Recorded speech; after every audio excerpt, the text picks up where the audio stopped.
Hello and welcome to Unending History. My name's Owen, and this is the fourth episode in our series on Afghanistan.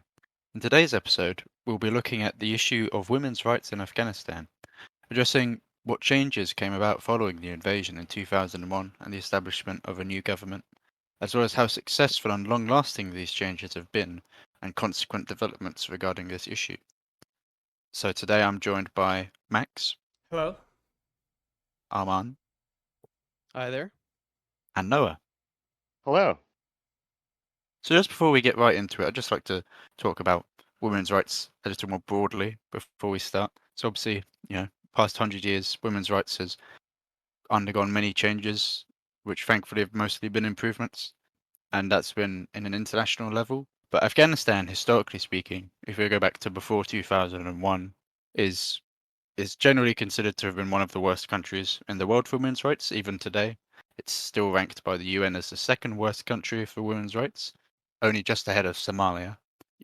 Before 2001, you have the Taliban running the country for much of the 90s, and this has been described, as extremely as a gender apartheid. Women were pretty much completely excluded from public life and largely confined to the home in areas controlled by the Taliban. So coming in 2001, you have the US and its allies who, to some extent, had justified the invasion of Afghanistan through the prism of improving rights, including women's rights. In fact, women's rights was specifically brought up quite often in rhetoric about the war on terror. It was championed by people like Laura Bush, the First Lady of the US at the time.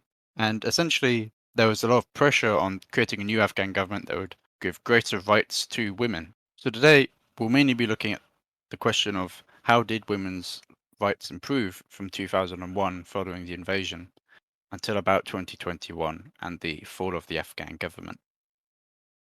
So my first question for today is, how did women's rights improve in Afghanistan from 2001 following the invasion until about 2021 and the fall of the Afghan government? So I'll just put that out to you guys first. How would you reflect on how, or I guess to what extent do you think women's rights were improved in that 20-year period?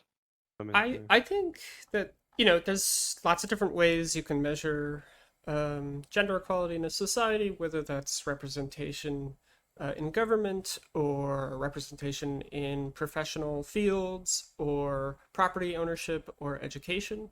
And if you look at pretty much all of those, if you're talking like 2001 to 2020, they pretty much all improved, particularly representation in workforce and education and in government.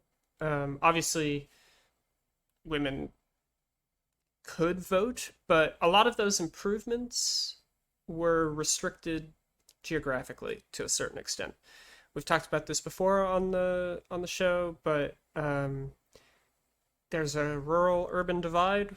Urban women significantly better education, access to healthcare, access to services relating to violence against women and girls, access to jobs, regular paying jobs. Whereas in the countryside, access to education is generally poor, but it's always consistently worse for girls. And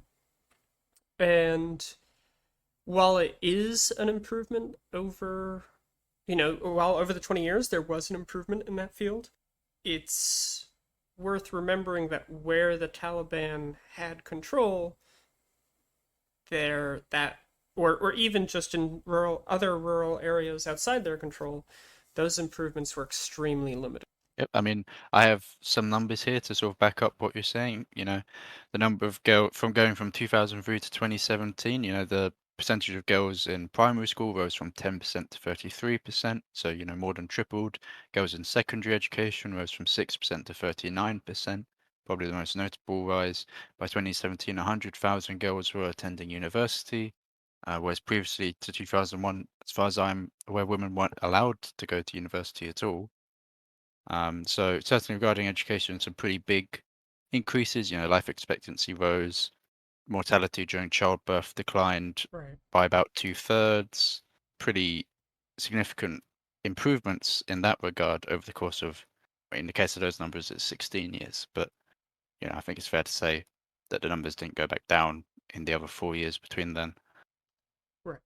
Yeah. So I think you're looking at reasonable improvements in the position and rights of women, but much of this is the result of pressure from Western governments, I think it's fair to say, and is not necessarily always a product of a sincere desire in the Afghan government to always improve the rights of women. Would you say that's fair? Yeah, if I can just jump in, I think Yep. that one of the many elephants in this room is the Western preconception of attitude towards women in Afghanistan among Afghans, uh, both in government and on a social level. So I think that you're probably right to say that a lot of the benefits given to women in Afghanistan in the period in which the Taliban was driven out of power, a lot of those benefits were supplied more or less by the result of pressure from Western governments. That's not to say that there aren't elements of Afghan society or Afghan politicians who are in favor of expanding rights for women, and definitely there are a lot of people in among the educated elite and urban Afghans who want to expand that and modernize the country. Of course, it's obvious that that can't be done by forcing through reform like under the Amanullah regime, which resulted in the Khost rebellion in 1929, I believe, if I recall that correctly, that date. But the problem is there are varying amounts of support for the inclusion of women in the job market or in politics, etc., throughout the country in different areas. And I think that that's something that's important to understand the ways that it's different throughout the country. So, for example, the Taliban's approach is real to women's rights, of course, out of like utter hostility, is and in many ways an amplification of the attitudes of Southern Pashtuns, right, or Kandahari Pashtuns. Whereas, for example, in Herat, historically, women have had a lot more freedom and influence, even in the Middle Ages. I think that's an important thing to understand when we talk about Afghan support for women's rights.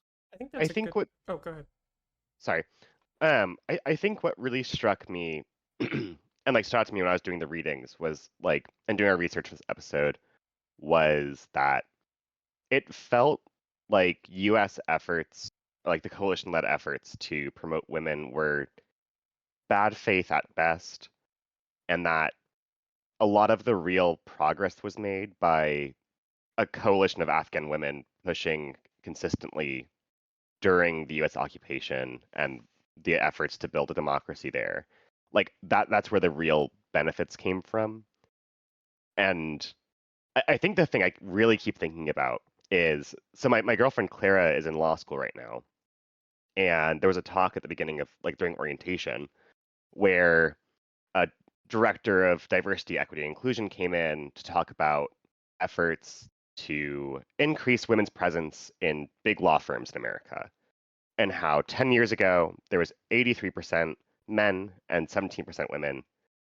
And over 10 years, they spent like 5 billion US dollars. And at the end of the day, it didn't change the percentages at all. Like, even people who are committed and acting in good faith in America can't really make a difference in terms of like representation. And so it makes me very skeptical of any of the US led efforts there in Afghanistan. I think you're right that I agree completely that women in Afghanistan were the most effective at generating change for women in Afghanistan. Like it almost feels like a tautology or something. But Yeah. like I completely agree. What I do think it's worth pointing out, though, is it's very hard to do that if the response to you fighting for your rights is an assault rifle. And what the US, what the coalition forces of the West and imposed on, Afghan the Islamic Republic of Afghanistan, is that they have to listen to some extent to women. They don't necessarily have to effectively enact a lot of that change, but when it's almost sort of a trope of like, well, having a conversation is a start, and I think we all get a little tired of hearing that at times in the West. In Afghanistan, that's a bigger statement. Having a conversation, having it be a conversation at all, is not something that the Taliban really wants, and they've really, and you can see like from the past year or so, that they've been, about as two-faced on this as is possible to be, where they initially promised women can have schools and we're going to figure out a system to allow women to go to school, but they just can't go with men. But none of that's happening. So I agree that generally US government efforts or NGO efforts, whether that's private companies funding charities or international organizations, had at best mixed, very mixed results. I think they started probably getting some better results when they started really listening to Afghan women, which I actually also think took a little while.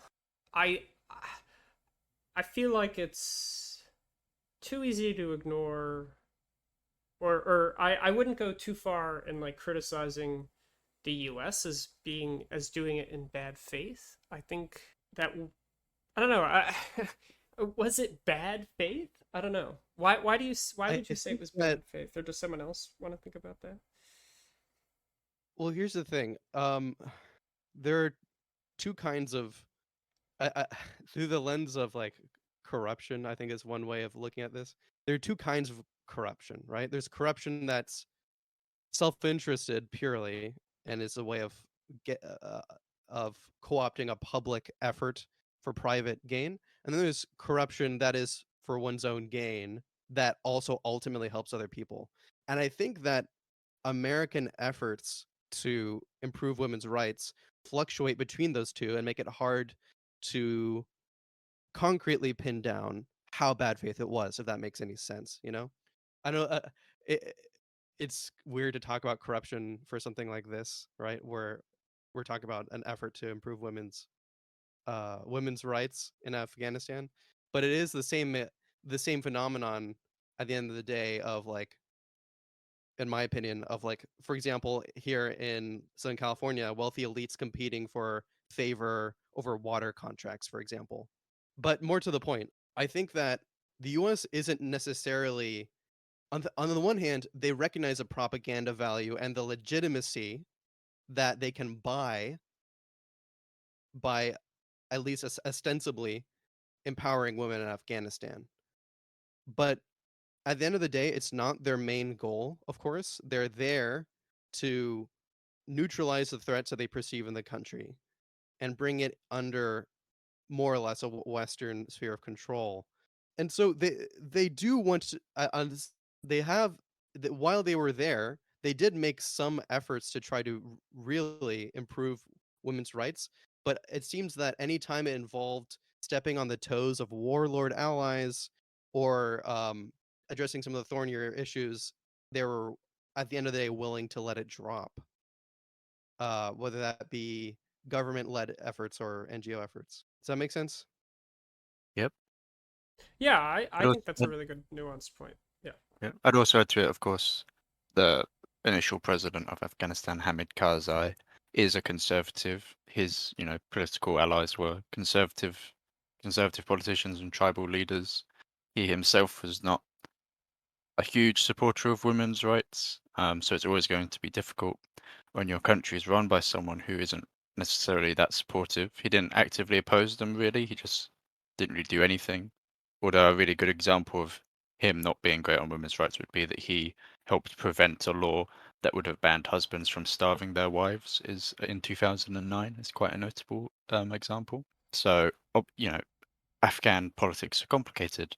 Hamid Karzai was mostly pro-US, but also still conservative for the most part, as opposed to later on Ashraf Ghani, who was definitely more of a liberal reformist, who I believe actually received a lot of women's votes when he was elected in 2014.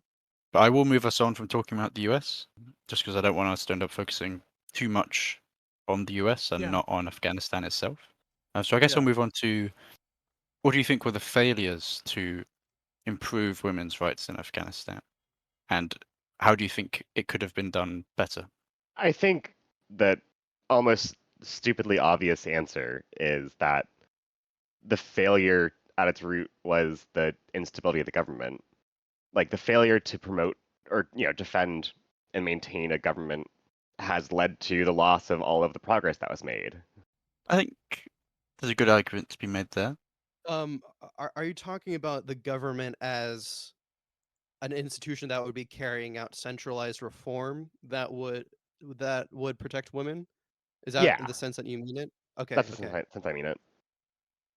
I feel like I'm not confident that would have been an effective mode for improving the lives of women in Afghanistan. Because in the past, whenever you had any kind of centralized reform effort, and I'm thinking, of course, of the Amanullah regime and even worse of the communist regime, it was violently rejected by the rest of the country. One of my go-tos for Afghan history and sociology, Barfield, Thomas Barfield, he said that the only way that change happens, or the best way that change and reform happens in Afghanistan, is through kind of percolation, especially from cities and cultural or economic centers.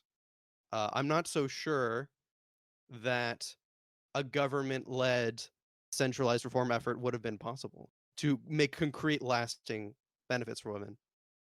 I guess it's a question of the government's reach, right? Because, kind of like I think the first thing I said, it they can implement policy, policies within like Kabul itself, and a lot more women working in the professional world in Kabul in 2020 than ever before.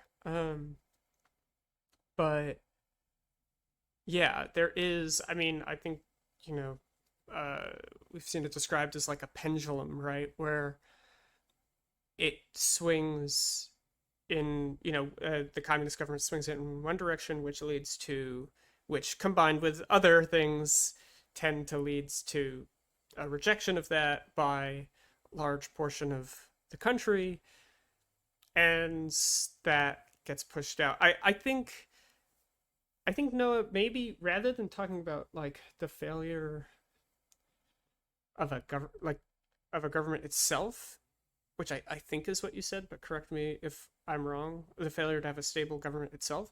I think part of the failure is more to create like effective social attitudes towards women. That the people who were probably more lenient on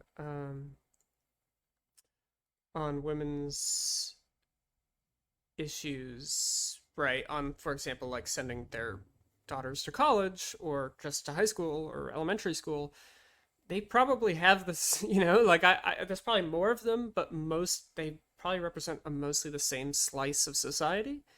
Whereas the people who reject those ideas, again, are the same slice of society. As in, the failure was to fundamentally change, like outside the cities, the general attitudes towards women in the world outside the home, or even their position within the home, because of course another, one facet of these issues is domestic violence, which really, it doesn't seem like that statistic dramatically changed at all. So I do think one of the greatest failures was actually changing women's lives at home, more than it was in public.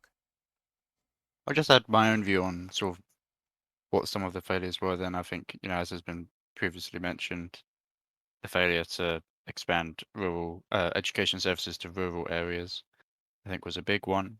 And in some respect, plays into the point on centralized government, I think, because from where the Afghan government didn't have that much control over Afghanistan, part of the reason we see so much improvement in urban areas is because that is where the Afghan government's ability to make changes was strongest.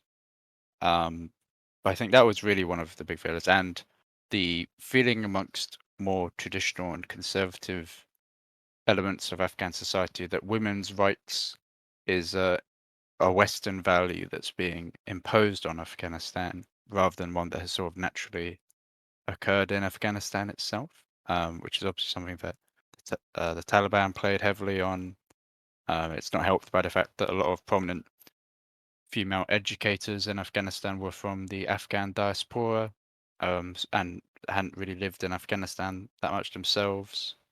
Uh, so I think issues like this were really where the failure was to sort of, I don't know, sort of naturalize the women's rights movement in Afghanistan to an extent, and obviously to expand it to rural areas. Which in part is kind of ironic considering the most effective efforts for women's rights did come locally. Yeah, Yeah. but it was then taking that sort of local successes onto the national level, I think. I, how do you take it to the national level, I guess, is kind of where I get hung up. Like, can you really expand that movement to the rural areas? Well, I think the government would have had to have proper control over the rural areas to do that, which for the most Right. part they didn't. And that gets also to one of the one of the first things that like when asked about like what they wanted changed, what women wanted changed, like one of the first things they wanted was security. Right? An end to banditry, an end to violence and general civil violence and so on, right? That and they're right. Like it's very hard to change things for the better if men are just going to come in and start blowing things up. Yeah, I agree. I think developing a long-lasting interest in women's rights isn't really possible in such an insecure environment. Conflict does not really correlate with improvements to women's rights, and Afghanistan has been in some form of conflict for about 50 years. Right. And again, with the rural areas, this is where most of the fighting is happening. They're the poorest parts of Afghanistan, and again, it's hard to outreach and provide education. The lack of infrastructure, there's high rates of illiteracy in these areas. So how do you even improve education in an area where pretty much no women can even read? It's hard to get teachers to go out there to do it because in that respect, you're painting a target on your back. Rural areas are dominated by tribal leaders who aren't as supportive of women's rights, but in many cases were supporting the Afghan government and whose support was vital to the continued stability of the Afghan government. So I think for reformists in the Afghan government, you have to achieve this balance between improving women's rights and keeping the government stable in such like a very conservative country. That to some extent I think of course, reflects what Armand was saying earlier, right? Yes. yeah, absolutely. You know, And of course, arguably the they'll situation choose stability deteriorates every under a time. liberal. All right, why don't you go? Armin, you go. I was just saying the government will choose stability every time naturally, Right. and Yeah. that's the big Well, roadblock. I'm not sure. Well, will it?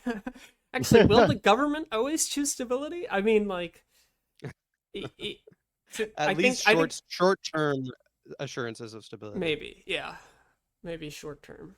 In some ways, we come back to this question of like, is there a single Afghan society, or is it just too broken up for a state building effort? Is it too broken up for infrastructure? Is it too broken up to help people in rural areas? Because it just seems impossible to build a solid enough political agreement that allows a centralized government to actually make changes. It's These are the questions that people in the West have been trying to solve for the last 20 years, and it they met with limited success at best, and now it's kind of failed. And maybe as we're finishing up, we want to sort of look a little bit to what's been happening more recently, right? Yeah, I wanted to move on essentially to, I guess, sort of a concluding question, really, that is, how long-lasting do you think these improvements have been now that in 2021, of course, the Taliban have taken back control and we know have started to reverse many women's rights, but how sort of deeply entrenched basically are these improvements and the ability to sort of resist reversal by the Taliban? I think the thing that concerns me the most, and it's a bit of a two-edged sword, is this sort of, you could call it sort of brain drain, but the fact that so many of the women who have been fighting for, now decades, for women's rights have been forced to either flee or completely go underground. And that make and again reflecting what Noah said earlier, they were the effective fighters for themselves, right? That they represented the best hope for women in Afghanistan. And now they're so targeted. I mean, the Taliban have really targeted these women, and many of them are now refugees in Pakistan. Some of them have come to the United States. Some have gone to Europe. It's their ability to communicate back to Afghanistan, even to try to keep fighting there or try to get Western support, is, I think, effectively neutered. In that there's so much, as poverty is getting worse in Afghanistan, as which is a complicated issue as well. I don't want to get into that, but as poverty gets worse in Afghanistan, it's going to be harder and harder for people to access sort of international communication. And the Taliban are closing off more and more international communication. So, how do they keep the fight going? I don't know. Maybe they have answers that I don't I mean, have. that's the thing.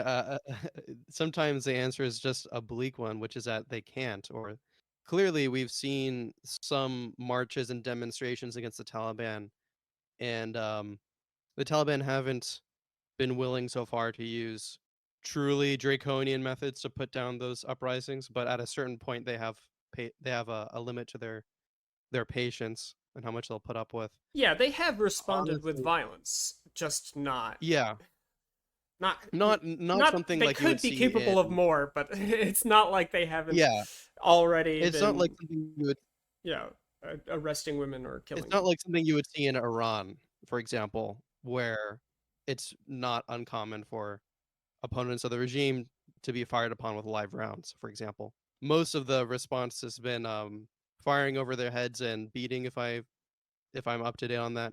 But without any kind of government backing or access to careers, it's hard to see women being able to affect any change under a Taliban regime, whether that be through demonstrations or strikes. They're simply not going to bend, because if they did, if the Taliban did make concessions, they would be angering their own ranks of younger members, especially the younger members who are the most uncompromising. These are the members that have been through prisons, war, some of them have been to Guantanamo, and any flexibility of any kind on the part of the regime would spell internal would spell disaster for the Taliban and lead to internal fracturing. I think that, the Taliban is simply not going to allow any flexibility on this. I mean, I agree. I think, again, sort of that internal disagreement to an extent within the Taliban having to, similarly to the previous Afghan government, have to balance these sort of competing demands will also cause more instability. It's partly why I'm quite negative about women's rights in Afghanistan going forwards, and I just don't think the economic and security conditions are really there Yeah. to facilitate improvements but instead more likely a deterioration of the situation. When people are starving, it's pretty hard to be concerned about human rights. Yeah, even for like Yeah, women, it's Right. hard to be concerned about women's rights when you're starving. and the Taliban is probably lucky that the country is as war weary as it is, because famine is the worst, maybe the worst disaster any regime can be beset with to maintain its legitimacy. If anyone here is, which I guess is a redundant question, student of the Russian Civil War, you know that. But I think that we still don't have, and this is something that we will be discussing later on, I'm sure. We still don't have a good sense of how stable and how cohesive the Taliban regime is right now. And it's clear that that this has not been an entirely cohesive, united seizure of power, and that there are elements in Afghanistan that are in various ways acting contrary to the Taliban, whether that's by internal political intrigue or by acts of violence on the streets. And the best bet for women's rights is that one of these elements will destabilize the government again and bring the Taliban out of power. Though we really have they don't seem to be showing any weakness anytime soon, Hmm. but we have no way of really gauging that at this moment. Yeah, my and I feel like that's putting us back in 2001, where it's like, if oh, we need to get rid of the Taliban, and one of our justifications is going to be women's rights, but it's clear the West is not about to topple anything in Afghanistan. The West is just as war weary as Afghans are. Yeah. So I wasn't, by the way, I wasn't saying that from a no, I necessarily a know. Western I'm trying to perspective. add Yeah. that perspective of like, since Yeah. we're Westerners, how are we supposed to think about it? What, if you ask yourself, what can you do, or what do you believe your government should do? I'm not sure there's much of an answer Yeah. to that.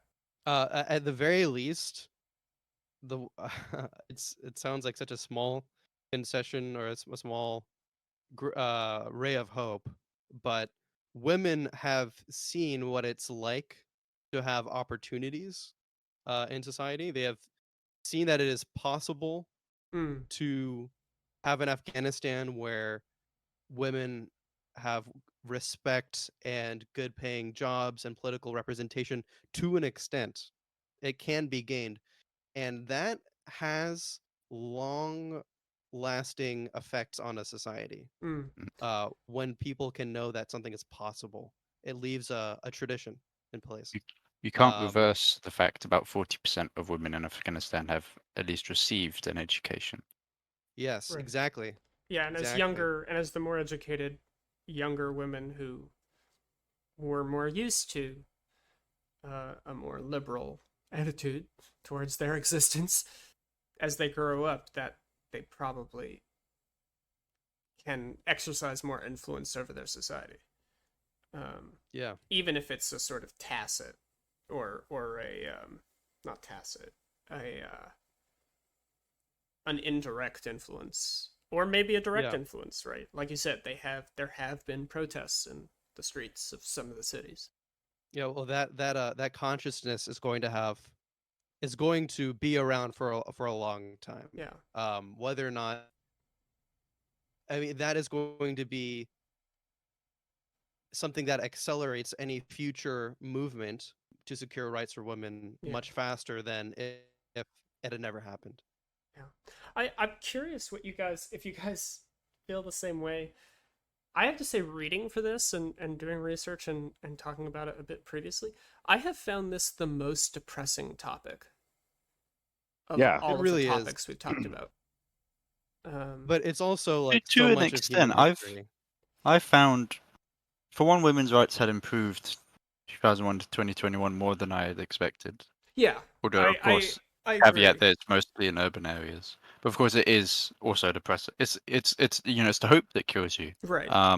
It felt it was going well and all these as well probably as it could have been going, and now it's worse. Again, it is, very. It makes for kind of grim, depressing reading. Right. That being said, the Taliban is such a new phenomenon. Even, I mean, you have to keep this in the perspective of Afghan society, which is so old. We don't yet know what, we still are very far from knowing what long-term effect the Taliban will have on Afghan society. And if such a government a regime as this is capable of securing its future for any significant amount of time in a globalized, at least for now, globalized world. And I think that,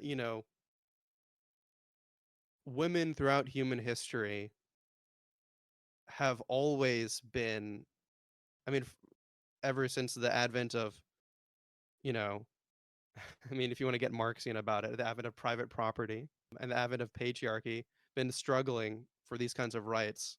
And it's not like they're going to give up and say, well, it's just too much effort. I think that sometimes when we take the perspective, when we try to take the perspective of history, it gets overwhelming as an individual. At the end of the day, maybe, okay, tell me if this point seems incoherent, but at the end of the day, I think in a certain way, at least women don't have to worry about who they are and their identity, whereas the people who are in the patriarchal Taliban supporters are always going to be living in fear of being undermined by women or being undermined by alien cultural elements that erode their power. And that's always the nature of dominant groups in hierarchical societies. They will I always have to I see be your point. I will adopting this say perspective of I see your point. I think that's probably a pretty small consolation to the 12-year-old who's being put into it a is. forced marriage. Yeah. I mean, like, I'm just yeah. saying, like, that's true in a sort of like Hegelian dialectical way, maybe, or something, but I'm not sure. It's true. It's true. I think women.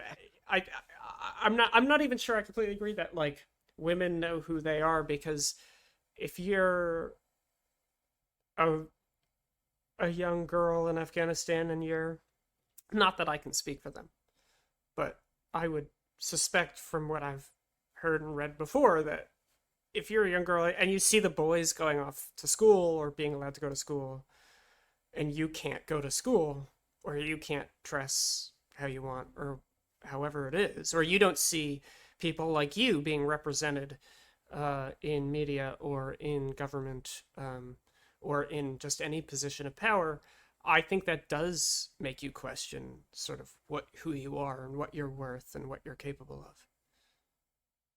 Yeah. What? But I think yeah. I don't want us to get too I'm range here. I think we I'm now going to interject Yeah. and say I'm probably going to conclude it. Well, that concludes our episode on women's rights in Afghanistan. I'm sure you all enjoyed four men talking about women's rights. Yeah.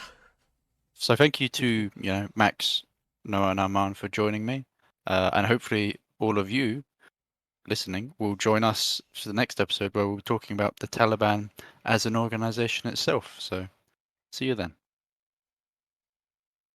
Before you go, we want to say thank you for listening. If you enjoyed this episode, make sure to check back soon for more. You can continue listening to us where you found this one. We welcome listener feedback, which you can send to us at our email at unendinghistorypodcast@gmail.com. See you next time.